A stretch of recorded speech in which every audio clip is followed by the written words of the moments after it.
Good morning students. Welcome in your next chapter, Human Development, from the first book, मानव विकास, पहली पुस्तक से. This chapter consists of several topics and broadly we can classify it into 6 major domains or 6 major sub-themes.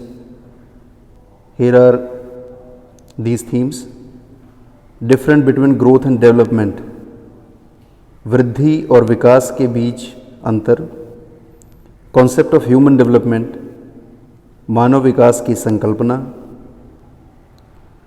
Major pillars of human development, मानव विकास के प्रमुख स्तंभ, approaches to human development, मानव विकास के उपागम, international comparisons. On the basis of HDI or HDR, we can classify the countries in various categories. International comparison, we have all these, and at last the map work associated with this chapter. In the very starting, we have a topic, growth and development. Here both are very much similar in the meaning. दोनों ही शब्द आपस में काफ़ी हद तक समानार्थी लगते हैं, एक जैसे दिखाई देते हैं, लेकिन इनमें भी एक मूलभूत अंतर है. जहाँ पर ग्रोथ क्वांटिटेटिव है और वैल्यू न्यूट्रल है, यानी कि यहाँ पर हम इसका मापन भी करते हैं, मात्रा में, गिनती में, न्यूमरल्स में हमें इसकी वैल्यू मिलती है, जबकि डेवलपमेंट एक क्वालिटेटिव या गुणात्मक तत्व है जिसका अध्ययन हम करते हैं. क्योंकि नंबर्स में हम इनका कैलकुलेशन कर सकते हैं ग्रोथ का, इसलिए ये पॉजिटिव और नेगेटिव दोनों होता है. ये पॉजिटिव भी हो सकता है और ये नेगेटिव भी हो सकता है. लेकिन जब हम विकास की बात करते हैं तो विकास सदैव सकारात्मक या पॉजिटिव ही होता है. आपके बुक के एग्जाम्पल को ही अगर हम फॉलो करें तो उदाहरण है वहीं पर दिया हुआ कि अगर शहर की जनसंख्या 1 लाख से 2 लाख हो जाए तो संख्या का बढ़ना एक तरह की वृद्धि है.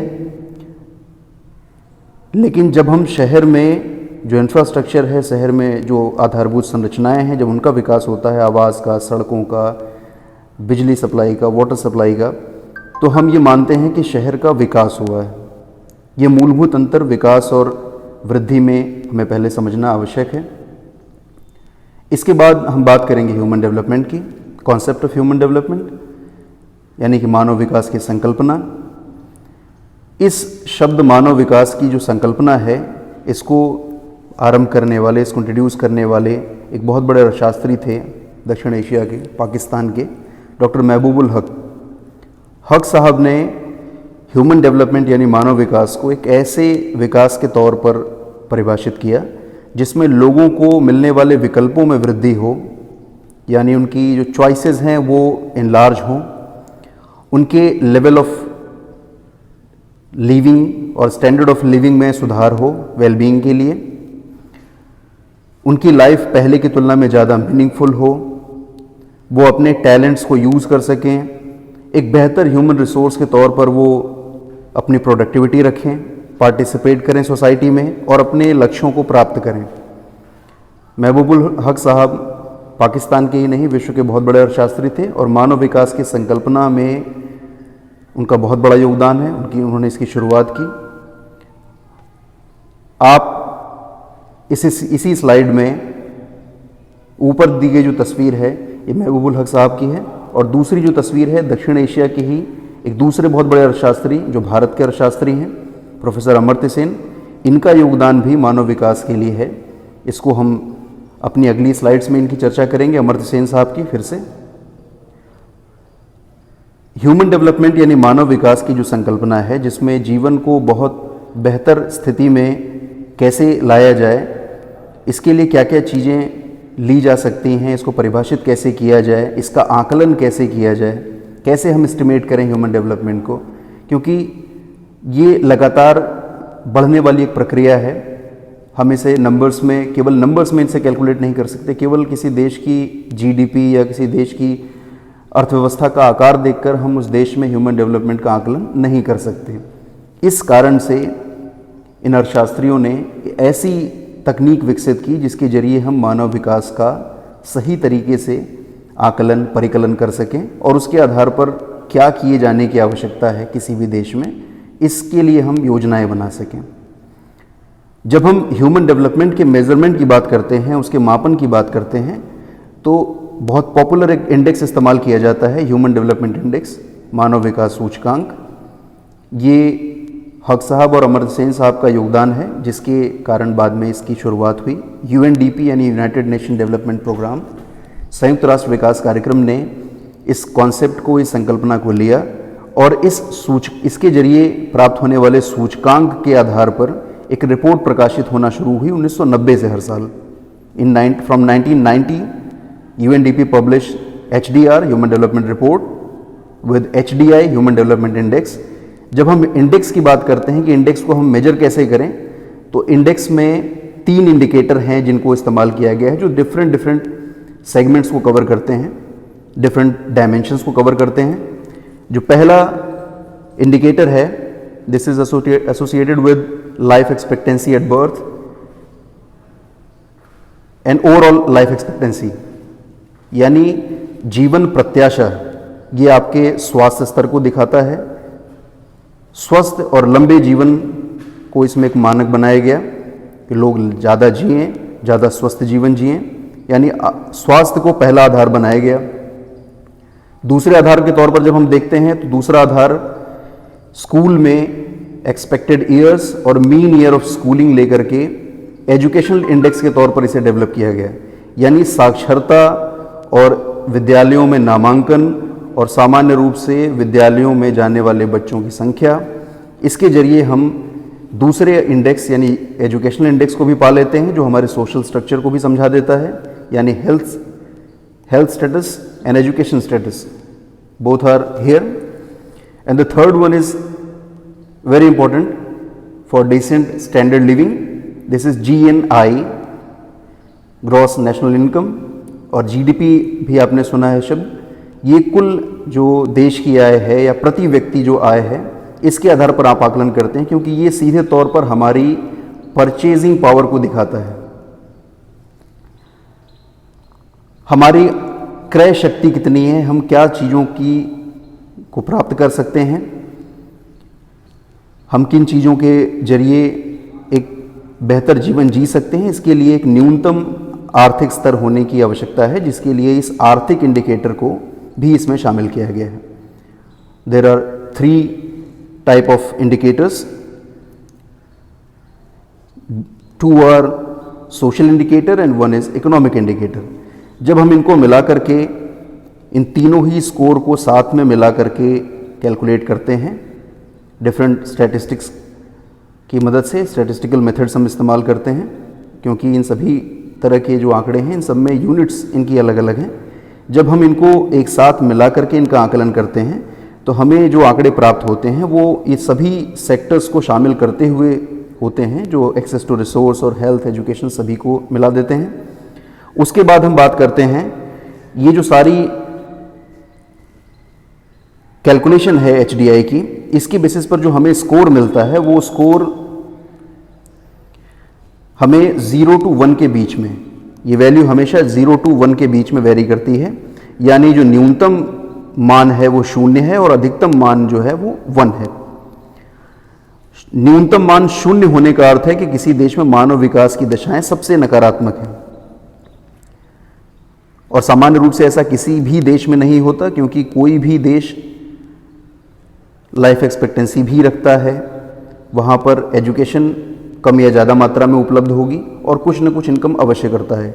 यानी 0 और 1, 0 and 1, both situation are ideal. ये दोनों ही दशाएं आदर्श दशाएं हैं और वास्तविक दशाएं इन दोनों के बीच में ही होती हैं, यानी 0 और 1 के बीच में ही सारी की सारी वैल्यू वेरी करती है।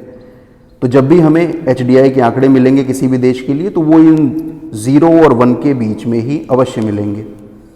और इसके आधार पर फिर हम उन्हें अलग अलग रैंक्स देंगे, उनके यहाँ पर उपलब्ध इंफ्रास्ट्रक्चर के बारे में विचार करेंगे, उस पर हम अध्ययन करेंगे। जैसा कि मैंने बताया कि मानव विकास सूचकांक एक मानव विकास रिपोर्ट के रूप में प्रकाशित होती है 1990 से। UNDP वो संस्था है, यूनाइटेड नेशन डेवलपमेंट प्रोग्राम, जो इसे हर साल वार्षिक स्तर पर इसे प्रकाशित करती है। अपनी HDR में यानी ह्यूमन डेवलपमेंट रिपोर्ट में वो एक HDI शामिल करती है, जिसको अभी हमने पढ़ा कि इसका कैलकुलेशन हम किस प्रकार करते हैं। इसके अतिरिक्त UNDP ह्यूमन पॉवर्टी इंडेक्स की भी बात करता है, यानी गरीबी सूचकांक को भी निकालता है, और ये दोनों ही मानक मानव विकास का आकलन करने के लिए बड़ी मदद करते हैं। Next topic is 4 pillars of human development, यानी वो 4 स्तंभ कौन से हैं जिनके आधार पर मानव विकास बढ़ता है, मानव विकास ग्रो करता है, या बल्कि कह सकते हैं अगर ये स्तंभ हैं तो इनके ऊपर टिका रहता है। 4 स्तंभ हैं मानव विकास के। फर्स्ट इज इक्विटी, समता। नीचे दिए गया जो पिक्चर है उसको देखने से ही स्पष्ट है। यहाँ पर 3 व्यक्तियों को जो उपलब्ध चीज़ें हैं ये दूसरी वाली पिक्चर में उपलब्धता से अलग हैं, क्योंकि वास्तविकता में equity is equal opportunity available to everybody irrespective of gender, race, income.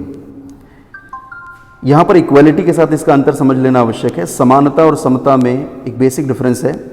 जहाँ पर पहली पिक्चर ए में सबको उपलब्ध चीज़ें समान रूप से दी गई हैं, बजाय ये ध्यान दिए हुए कि किसकी आवश्यकता कितनी ज़्यादा है।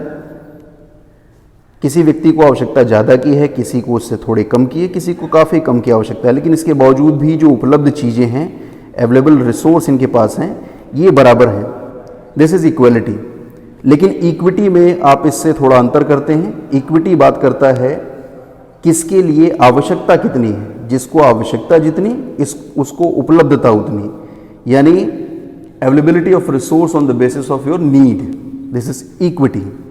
भारत में जब हम बात करते हैं, और ये इसलिए भी आवश्यक है किसी भी देश में, अगर हम सभी को समान रूप से चीज़ें उपलब्ध करा भी दें तो ये समस्या भारतीय उदाहरण के साथ समझी जा सकती है कि भारत की सोसाइटी में जिस तरीके से महिलाओं की या हमारे देश में जो जाति व्यवस्था है, वहाँ पर लो क्लास कैटेगरी, लो क्लासेस और लो कास्ट जो पीपल हैं, इनकी ड्रॉप आउट केसेस भी ज़्यादा हैं, इनमें हमको परेशानियाँ ज़्यादा दिखाई देती हैं। यानी कहीं ना कहीं ये जो सोशल फैक्टर्स हैं ये ज़्यादा महत्वपूर्ण हो जाते हैं गैर बराबरी के लिए। इसीलिए बराबरी लाने के लिए, समाज को सम्यक रूप से विकसित करने के लिए equity is very important. This is the first pillar of human development. When we are talking about the second pillar, this is sustainability, सतत पोषणीयता। सतत पोषणीयता स्वाभाविक तौर पर अवेलेबिलिटी ऑफ रिसोर्स, और उससे भी ज़्यादा महत्वपूर्ण है अवेलेबिलिटी ऑफ रिसोर्स की कंटिन्यूटी, जो कि जनरेशन्स तक जाती है।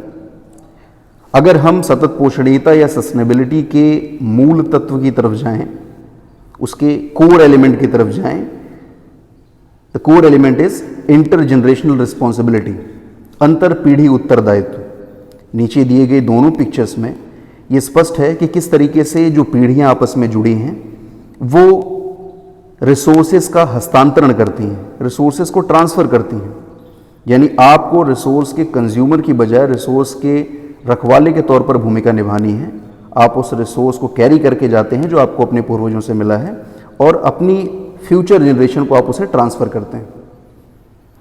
जब हम अपने डेवलपमेंट में इस प्रकार के भावना को लेकर के आते हैं जो हमारी आने वाली पीढ़ियों के प्रति दायित्व को हमें याद दिलाता रहता है, तो ऐसे डेवलपमेंट को हम सस्टेनेबल डेवलपमेंट कहते हैं।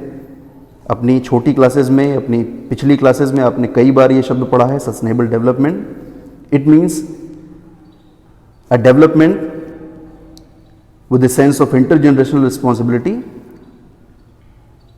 Is sustainable development. और ये आवश्यक भी है आने वाले समय में पृथ्वी पर किसी भी स्थान पर जीवन के बेहतर उपस्थिति के लिए, उसकी अनुकूल दशाओं के लिए। हम थर्ड पिलर की बात करते हैं, दिस इज प्रोडक्टिविटी और उत्पादकता। प्रोडक्टिविटी का सेंस यहाँ पर लिया गया है labour productivity, in terms of labour productivity, और इसे लगातार इनरिच होना चाहिए, इसको कॉन्स्टेंटली इसको इसका जो ग्राफ है ये ऊपर की तरफ जाना चाहिए, यानी हमें जो ह्यूमन पॉपुलेशन दिखाई देती है इसको ह्यूमन रिसोर्स के तौर पर डेवलप होना चाहिए। ह्यूमन रिसोर्स के तौर पर डेवलप करने के लिए आपको उसे बेहतर हेल्थ भी देना होगा, आपको उसे बेहतर इकोनॉमिक दशाएं भी उपलब्ध करानी पड़ेंगी, एजुकेशनल जो दशाएं हैं वो भी देनी पड़ेंगी, यानी स्कूल्स की अवेलेबिलिटी होनी चाहिए। आप जब प्रोडक्टिविटी और वेलबींग को बैलेंस करके चलते हैं तो पृथ्वी के लिए बेहतर है, जीवन के लिए बेहतर है, मानव विकास के लिए बेहतर है। इसके बाद हम बात करते हैं फोर्थ पिलर की, जो है एम्पावरमेंट और सशक्तिकरण। स्वाभाविक तौर पर कोई भी समाज एक बराबर नहीं है, प्राकृतिक तौर पर भी नहीं होता, तो सरकारों की जिम्मेदारी या एक जिम्मेदार संस्था के तौर पर जब हम मानव विकास की बात करते हैं यूएनडीपी की तरफ से, तो सशक्तिकरण ऐसे लोगों का जिनका विकास पर्याप्त मात्रा में नहीं है। ऐसे बहुत सारे सेक्शन हमें अपनी सोसाइटी में दिख जाते हैं, वुमन, इसके अतिरिक्त हमारे इंडियन सोसाइटी की अगर हम बात करें तो वहाँ पर कास्ट सिस्टम है। इसके अतिरिक्त बहुत सारे देशों में रिलीजियस बेसिस पर माइनॉरिटीज़ हैं। केवल रिलीजियस माइनॉरिटीज़ ही नहीं है, लिंग्विस्टिक बेस पर भी माइनॉरिटीज़ हो सकती हैं। स्किन का कलर भेदभाव का कारण हो सकता है, और ये जो भेदभाव है ये विकास की अलग अलग दशाएं भी बनाता है। तब जब हम मानव विकास की बात करेंगे तो हमें फ्रीडम यानी आज़ादी और कैपेबिलिटी यानी क्षमता को बढ़ाना पड़ेगा। ये गुड गवर्नेंस की निशानी है कि जो चीज़ें हैं वो सब में उपलब्ध हों, जो सरकारी नीतियां बनाई गई हैं वो सबको मिलें, चाहे वो पुरुष हो, चाहे वो स्त्री हो, चाहे वो उत्तर का हो, चाहे वो दक्षिण का हो, कोई भी भाषा बोलने वाला हो, सभी का पार्टिसिपेशन हो, इक्वल अपॉर्चुनिटीज़ लोगों को मिलें, irrespective of gender, race, language, religion, किसी भी बेस पर उनके बीच में अंतर नहीं हो, और जो डिप्राइव्ड क्लास हैं, जो पीछे रह गया वर्ग है, उसको बढ़ने का, फलने फूलने का बेहतर मौका उपलब्ध कराया जाए, उसका सशक्तिकरण किया जाए, और ये सशक्तिकरण आपके समाज को एक बराबर स्तर पर लाएगा, मानव विकास को ज़्यादा बेहतर दशाएं देगा। Next topic is approaches of human development. 4 उपागम हैं मानव विकास के को आंकने के, उसको परिभाषित करने के। स्वाभाविक तौर पर सबसे पुराना उपागम पहले हम बात करते हैं, दिस इज इनकम अप्रोच या आय उपागम। Income is very important to access resource, आपकी परचेजिंग पावर बढ़ जाती है, तो स्वाभाविक तौर पर लिविंग स्टैंडर्ड को अच्छा करने के लिए इनकम एक इम्पॉर्टेंट फिनोमिना है। लेकिन केवल इनकम का होना ही पर्याप्त नहीं है, इसी कारण से हम सबसे पुराने उपागम के तौर पर आय को या इनकम को देखते हैं। ये आज भी यथावत है, आज भी माना जाता है और आवश्यक भी है। फिर हम बात करते हैं अपने सेकेंड अप्रोच की, वेलफेयर अप्रोच की। वेलफेयर अप्रोच यानी कल्याण उपागम में जहाँ पर सरकारी भूमिका बहुत महत्वपूर्ण हो जाती है। यहाँ पर पब्लिक एक पैसिव रेसिपेंट यानी निष्क्रिय प्राप्तकर्ता की भूमिका में हो जाती है, और सरकारी नीतियाँ बनाने वाली सरकारें, संस्थाएं, वो जिम्मेदार होती हैं कि वो अपने अधिकतम खर्च को, मैक्सिमम एक्सपेंडिचर खर्च करें सोशल सेक्टर पर, एजुकेशन पर, हेल्थ पर और बाकी अदर एमिनिटीज़ पर, बाकी सिविक्स एमिनिटीज़ पर, सुविधाओं पर वो खर्च करें। इसके बाद बात आती है थर्ड अप्रोच की, आधारभूत उपागम या बेसिक नीड अप्रोच। ये डेवलप किया गया ILO यानी इंटरनेशनल लेबर ऑर्गेनाइजेशन के जरिए।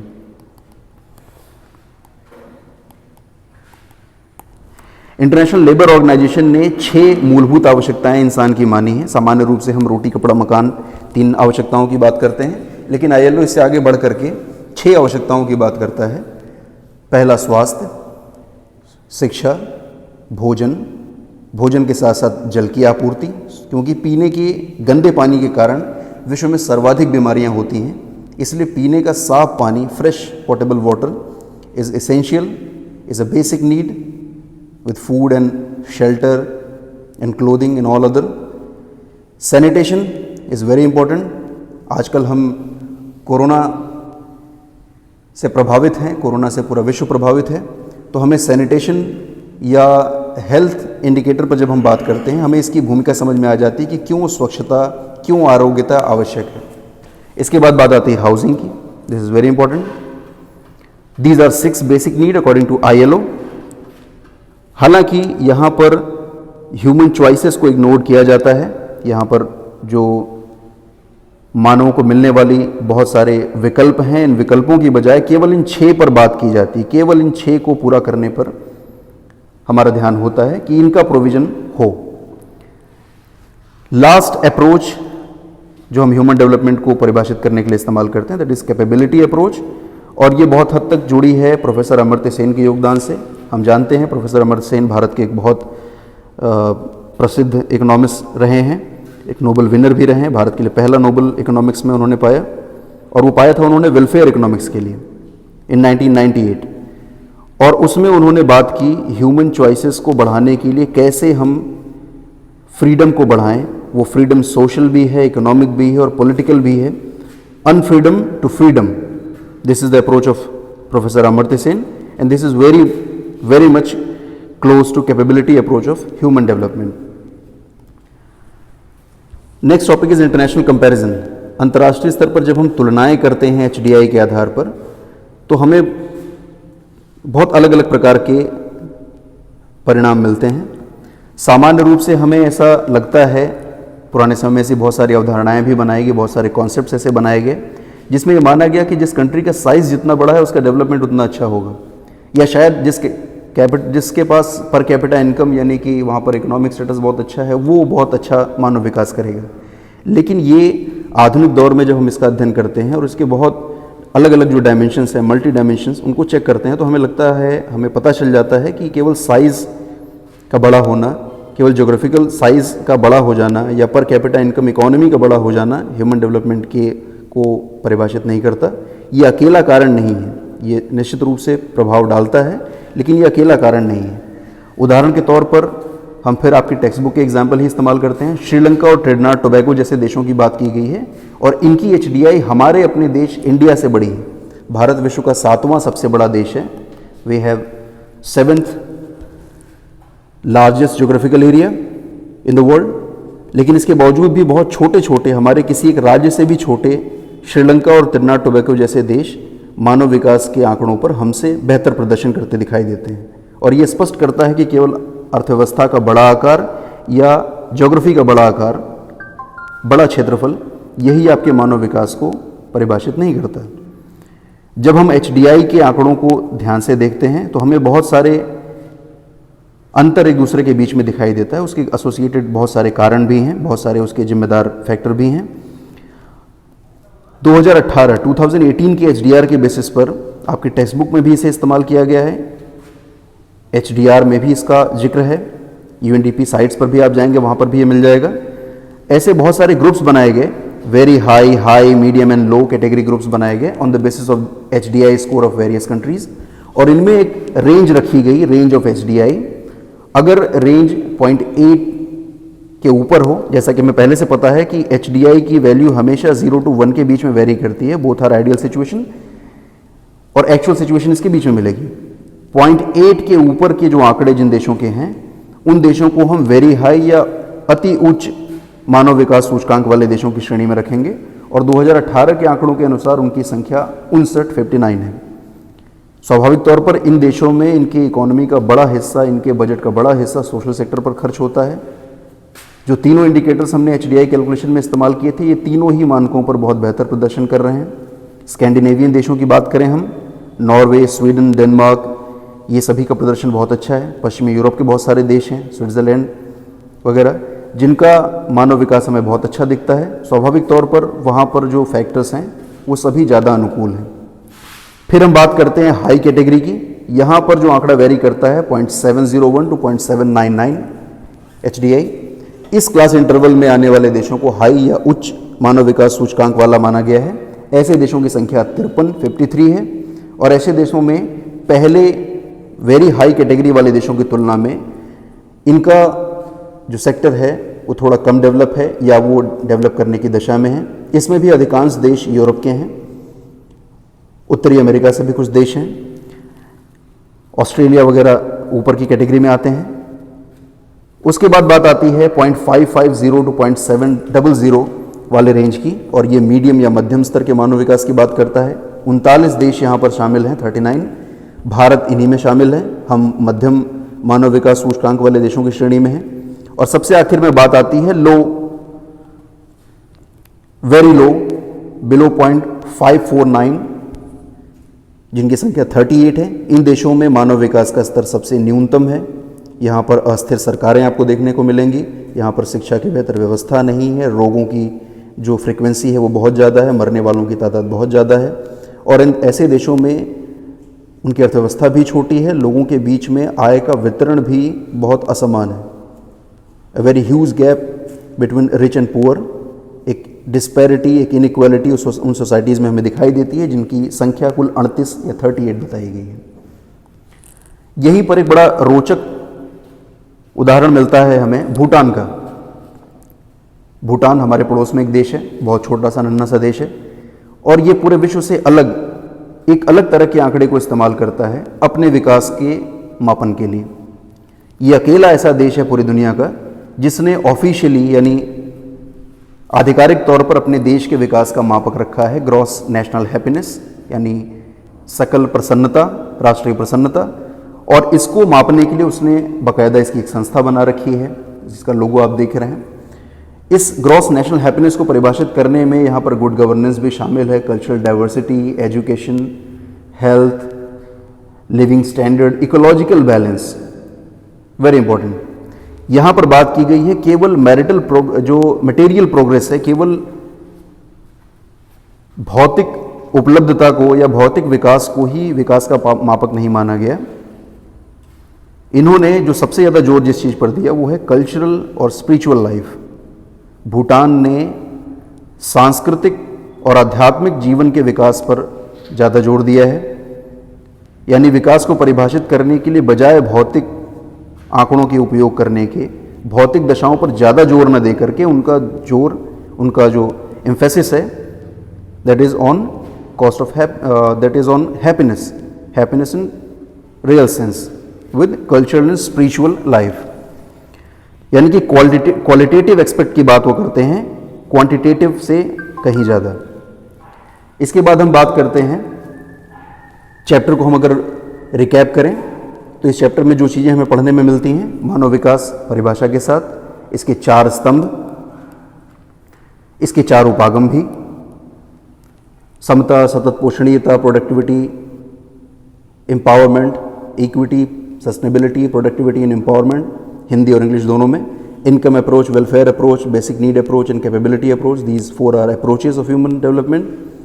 फिर हम बात करते हैं कि इस मानव विकास का मापन कैसे किया जाए, तो स्वाभाविक तौर पर हम उन तीनों ही आंकड़ों की बात करेंगे, एक्सेस टू रिसोर्स, संसाधनों तक पहुंच, स्वास्थ्य यानी हेल्थ, और शिक्षा यानी एजुकेशन पर।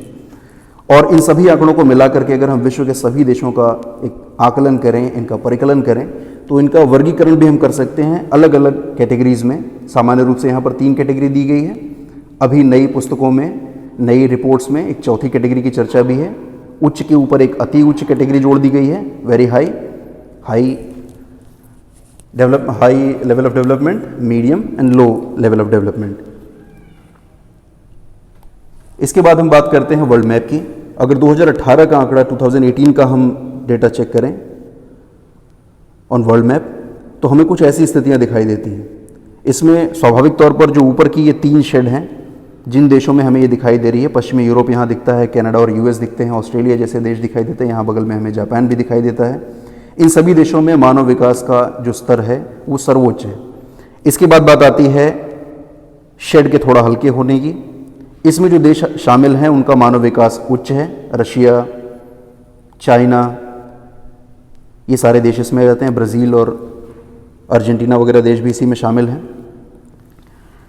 इसके बाद बात आती है थर्ड कैटेगरी की, जिसमें उसके बाद की अलग शेड हैं, थोड़ा ऑरेंजिश और रेडिश हो जाती हैं, यानी कि थोड़े से लाल रंग की तरफ जाती हैं।